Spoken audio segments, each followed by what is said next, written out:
ఈ యొక్క విదేశీయురాలైనటువంటి ఝాన్సీ వచ్చేసి ఇట్లాంటి చండాలమైన పనులు చేయడంలో సిద్ధహస్త్రాలైన, అందుకే ఆమె సొంత ఊర్లో కూడా ఆమెను చిత్కరించారు. చర్లపాలెంలో కూడా కాంగ్రెస్ పార్టీని ఓడగొట్టిరు. అయినా కూడా ఇంకా బుద్ధి రాకుండా ఇంకా తొర్రూరులో ఇవాళ గడ్డి పెట్టిర్రు. నీ రాజకీయం ఇక్కడ వద్దని చెప్పేసి ఓడిచ్చినా కూడా ఏమాత్రం సిగ్గు శరం ఉన్నా కూడా ఇక రాజకీయాలకి ఇంత నా సొంత ప్రాంతంలోనే నన్ను ఇంత చిత్కరించారని చెప్పేసి ఆమె మానుకోవాలి. కానీ ఇంకా ఈ ప్రలోభాల పర్వం కొనసాగిస్తూ ఉంది. దీన్ని ప్రజలంతా కూడా గమనిస్తూ ఉన్నారు. మీరు ఈ చేసేటువంటి అనైతిక చర్యలు రాబోయే రోజుల లోపల మిమ్మల్ని పుట్టగతులు కొని చేస్తాయి. యశస్విని రెడ్డి గారు, మీరు ఒక యంగ్ లీడరు, మీరైనా కూడా విచక్షణతో ప్రవర్తించండి. ఇలాంటి కార్యక్రమం చేయొద్దు.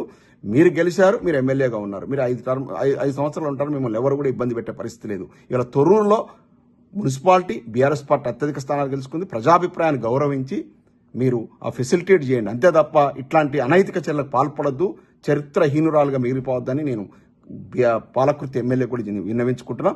ఇవాళ ఎర్రబెల్లి దయాకర్ రావు గారి నాయకత్వాన్ని కోరుకుంటా ఉంది పాలకుర్తి నియోజకవర్గం. అందుకే బ్రహ్మాండమైన మెజార్టీ ఇచ్చారు. అటు పక్కన పాలకుర్తి నియోజకవర్గం వర్ధనపేటలో కూడా బ్రహ్మాండంగా దయాకర్ రావు గారి మాటని వర్ధనపేటలో మెజార్టీ ఇచ్చారు, తొర్రూరులో ఇచ్చారు, మహబూబాద్లో, ఇట్లా ఉమ్మడి జిల్లా లోపల తనదైన యొక్క ముద్ర వేసుకున్నారు.